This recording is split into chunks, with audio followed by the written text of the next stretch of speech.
So hello everyone and welcome to the third episode of Treoir Conversations with Guidance Counsellors in Ireland podcast, brought to you by the Institute of Guidance Counsellors. I'm Catríona Rodgers, I'm the President of the Institute of Guidance Counsellors and I'm the host of Treoir, and I'm delighted to welcome you to today's session where we are going to be discussing Ukrainian students and International Protection Applicant students and their pathways in the Irish education system. I'm delighted to be joined by Dr. Liam Harkin from our Donegal branch and Dr. Jennifer McKenzie, who are going to share their experience and share their research.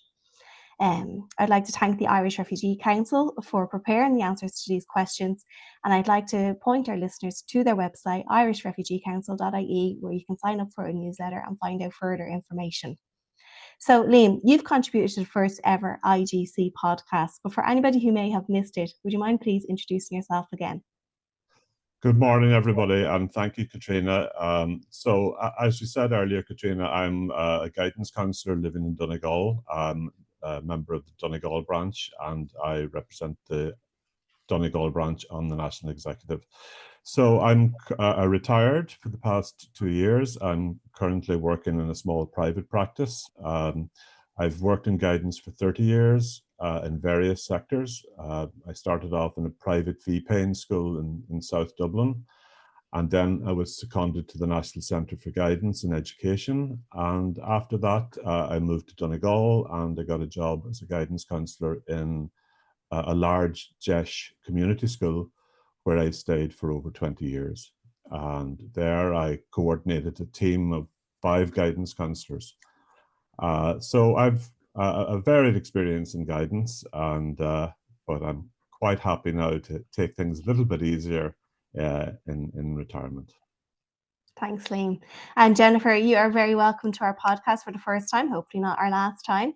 Thank you for volunteering to share your experience and your research. Would you like to introduce yourself for our listeners? Yeah, thanks very much, Catríona, and to say thanks to the IGC for inviting me to participate in this particular podcast, which I'm very interested in based on my research. So I suppose a bit of background about myself. I qualified in guidance 25 years ago. I trained in schools and then worked for many years in the adult guidance field before moving into different roles within the National Centre for Guidance and Education.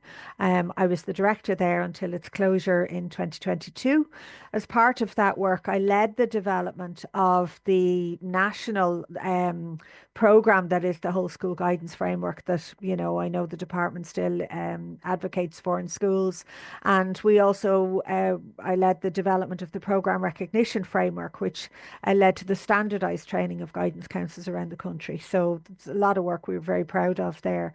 Last year, I got to finally finish my education doctorate based in Queen's in Belfast, focusing specifically on the area of intercultural guidance and looking at the guidance needs of young people of all different immigration backgrounds or immigrant backgrounds in post-primary schools, and the competences required of the guidance counsellors to support those students and their guidance needs. So that's a piece of work I'm still working on at the moment. I've also just set up my own kind of private consultancy. So there's a lot going on at the moment. Very and I'm busy, delighted. Jennifer. Yeah. Wonderful. I look forward to hearing some of your findings. I think it's very relevant for this podcast. So thanks again for agreeing to be on it. So look, we get the ball rolling. So Liam, the Donegal branch were the first branch to kind of bring this to the National Executive of the IGC, and they had some queries and concerns relating to pathways for Ukrainian students and International Protection Applicant students. Would you like to maybe discuss some of the main concerns raised? Oh, yes, of course, Catríona. So this issue came up at a branch meeting in Donegal just before Christmas. And the discussion really was very, very animated, and it became clear very quickly that there was a lack of consistent information countywide across all education sectors. And some guidance counsellors expressed the feeling that they had to second guess half the time because of the inconsistent and the varied information that they were getting from different institutions and different organizations. And secondly, they expressed frustration really that it was very hard to access accurate information. And I suppose thirdly, then they had a concern that, you know, they didn't have adequate resources or adequate guidance resources, including the one-to-one time necessary to help these students, because a lot of the help that's required is help that's required on an individual basis. And I suppose the numbers in Donegal of IPA and Ukrainian students are so large that perhaps this is an issue that has surfaced maybe more so in Donegal maybe than in other counties. That being said, though, I do think it's an issue that our listeners from all over Ireland, from all 16 branches of the IGC, can definitely relate to. And then Jennifer, like in your research, is this something that you've come across? Absolutely. And one of the key messages that came across from the guidance counsellors across the country is a lack of dedicated centralised information, which takes on board the holistic model of guidance that we work from, especially in our schools. But it was also very clear that guidance counsellors are looking for more training in this area, not just where to access the information, but more training in intercultural guidance skills as well. So that was something that was definitely called for. I suppose the key message that's coming across is that, you know, information is available, but where do we find it? And that has come across from most people. To guidance counsellors who are supporting students every day of the week in their schools, what can they do to support young people of different immigrant backgrounds? Thanks, Katrina. I think the one key message that came across is that the students from immigrant backgrounds could be international protection applicant students. They could be Ukrainian students.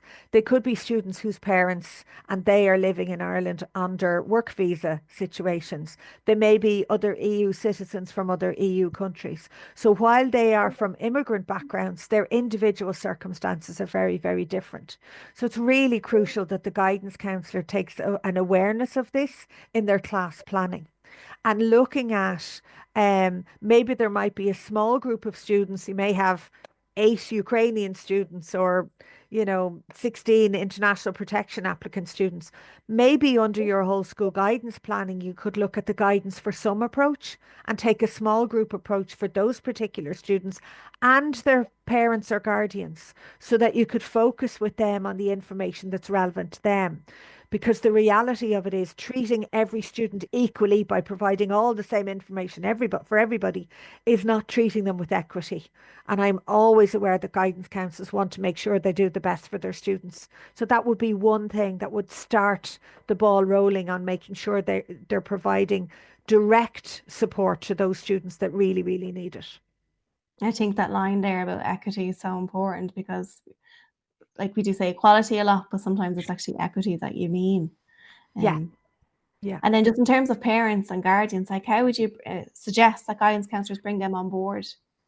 Obviously, the guidance counsellor has to liaise with their school principal and other staff who are involved in, homeschool liaison or whatever, the circumstances is in your school. But is there a possibility having a parent and student evening specifically for those group of students? Or is it possible, again, with the context of the students, their parents might be working, they may not be available during the day. But is this something that they could liaise with the parents, with the students to find a time that would be suitable? Or could it be an online session like this that the school could do with the parents? So to take that targeted approach that suits your school and your students. So what might work in Donegal may not work in Cork.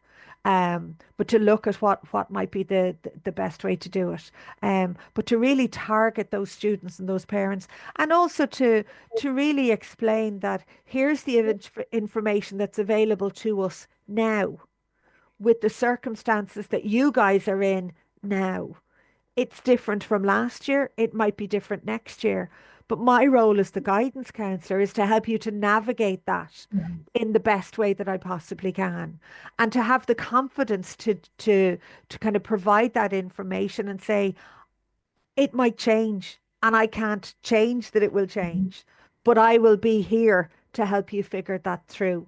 I think that would be a crucial way for the guidance counsellors to kind of focus with those particular students and their parents, and also provide the support that the school are aiming to do. Schools are always aiming to help their students. Nobody wants to leave anyone behind. So it's No, just not at another all. way to do it. So it's like relationship building, and then it's empowering them to find the information. Because as you said, Jennifer, one of the things that we've really realized, I think we always knew it, but this information is changing on a yearly basis, if not more often. Yes. So Yeah. yes, and to be able to say this is the information as it stands today, it will change, and to Yeah. show the student and their parents that they can then find that information when they're finished in Yeah. their school. Yeah. Exactly. Empowering the student and their parents is crucial. Yeah. Love that. So then, Liam, like, would you like to maybe raise the first concern from the Donegal branch?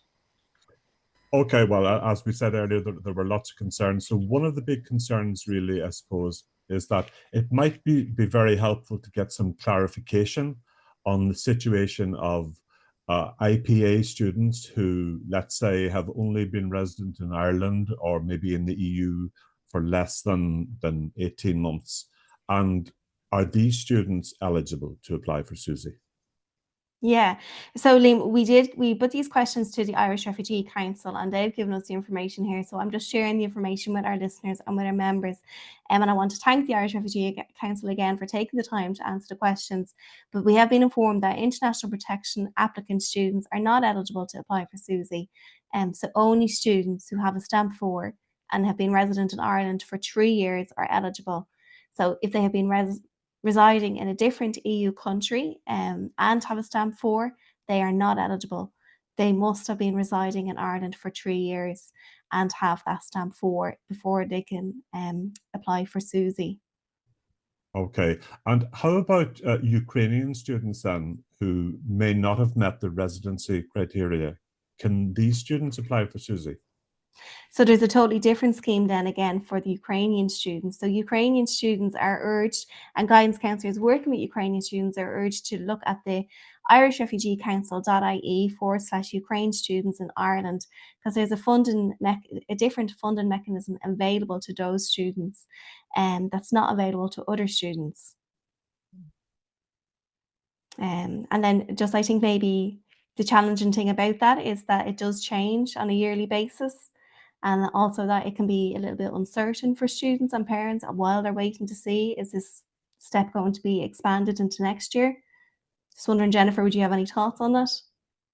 Yeah, I think this is where the anxiety kicks in for the students and their parents, especially when, everything else in their world may be in flux. They don't know what's happening especially for the Ukrainian students. And this would go back to my previous point about taking a targeted approach to these particular students and their parents. So being very, very clear that this is the information that we have right now. And maybe look at the opportunity to maybe if the plan is to stay in, your county, your town, wherever they're going to be, maybe to look at the local PLC college, further education and training opportunities, which will not only provide an opportunity for another year within the system, but also give another, space for, further definitions from the Department of Education and the Refugee Council on what they will be entitled to into the future. So maybe again, going back to navigating the system, look at the other options that might be available to them. And I think it is really, really important, when we talk about the Ukrainian students and the international protection applicants who are in the country less than 3 years. It is unfortunate that they are not eligible for the same access to higher education or further education and training as their classmates. But again, it's about being clear with them so they can make the decisions. And anxiety tends to be lessened when you have facts and you're making these particular decisions with all of the information. It would hopefully reduce the anxiety even a teeny bit. Thanks, Jennifer. And then Liam, just wondering, was that something that your guidance counsellors in the Donegal branch have raised as well? Yes, well, one of the big challenges that we identified really was there was an inconsistency in some of the information regarding labour market permissions for IPAs, accessing further education in particular. And I was wondering, what's the correct requirement? So there does seem to be kind of difference of information across different ETBs. And I think sometimes it can be very challenging to navigate that as a guidance counsellor. So definitely for the student. But the Irish Refugee Council are very clear on this, and they state that the only required document for international protection applicant students to access further education is a labour market access permission. So sometimes you see that abbreviated to LMAP, labour market access permission, and they don't need a stamp 4. And there's more information available on their website. But basically, an international protection applicant can apply for a labour market access permission 5 months after they have applied for protection. So they're eligible to apply for a work permit or an LMAP. Okay. And Jennifer, then I was wondering then, would IPA students, are if they're under 18 and if they're not resident in the country for 3 out of the 5 years, are they eligible for work? Yes, and again, this would be based on the Refugee Council information that once the application for international protection has been set in motion, that person, that parent, that student, once they've set that application in motion, 5 months after that, they are entitled to apply for the labour market access permission. So somebody who may be 17, who is maybe in 5th year, and they've arrived with their family, once their application process is in place, 5 months later, they can apply for this labour market access permission. And I know it sounds like we're repeating ourselves, but it's very complex situation. And one thing that, might be worth suggesting to guidance counsellors is to, in that targeted approach with their students who are the international protection application students, maybe at the beginning of 6th year, to have a chat with them on a very clear individual basis with them and their families and say, well, look, you are already in this country 5 months. You're already in the system 5 months. It might be a good idea for us to support you to apply for that labour market access permission, so that you're not waiting till the following August when the Leaving Cert results come out and they're applying for, into the Easter time when they're applying for their PLC possibility in September, that labour market access is already available to them. And the other possibility in navigating the system, it might be something that the student has to take time out of the education system until they're eligible for the SUSI grant. And maybe working would be one way of, developing their skills, developing their English language, building their community, and having that access to work permission could be something that would be useful to them in the long run. So it's another thing for guidance counsellors to have a think about, that's specific only to the students who are the international protection students. The one thing I might just add very, very briefly, where the clarification between the labour market access and the stamp 4. The stamp 4 is the traditional formal recognition that somebody has refugee status. If you can't have stamp 4 if you haven't been allocated your refugee status. So the suggestion that some of the FET colleges are looking for stamp 4 is suggesting that they may be looking for only people who have the refugee status. So it is worth challenging that, because they are entitled to access the FET programs. And again, we guidance counsellors, we're good at challenging the system for our students. So, with that information, you can support your students further. I really like the suggestion of encouraging students that are eligible to apply for their LMAP to do so, because it will take a lot of pressure off them then when they're coming up to their exams in 6th year. And I think a part-time job can actually be very beneficial for teenagers, not all teenagers, but definitely for some teenagers. So it's a really good suggestion, Jennifer. Thank you. So look, we're coming up towards the end of the podcast here, but before we finish up, was there any other query that you'd like to draw attention to? I think it would be important to flag the information regarding Ukrainian and IPA students who might want to study in Northern Ireland. So that's something that would be particularly relevant to those of us working in Donegal and along the border and the northeast area, because many students in these regions might be interested in studying in Northern Ireland. So As far as I'm aware, Katrina, and you correct me if I'm wrong here, but the Irish Refugee Council has informed us that people seeking protection are not allowed to leave the country, and that includes Northern Ireland. So once they have their stamp 4 and a passport document, they can leave, but not until that happens. Am I correct in that? That's the information I have access to. How about yourself, Jennifer? Is that your experience too, through your research? Yeah. Again, it's back to the national immigration rules that if somebody's an international protection applicant, they're supposed to stay in the country until it's finalised. And while for a Donegal student who would be naturally thinking of going to college in Derry, it's not the same, and it goes back to the targeted approach for those particular students and making sure they've all of the correct information to hand. And looking at their options on different pathways, maybe while they're waiting for this process to be brought to its conclusion. Yeah. I might add, Katrina, that one of the issues that I found in my research is guidance counsellors are concerned about students who are attending the English as an additional language classes, which obviously they have to do. It's part of the supportive education process that we have.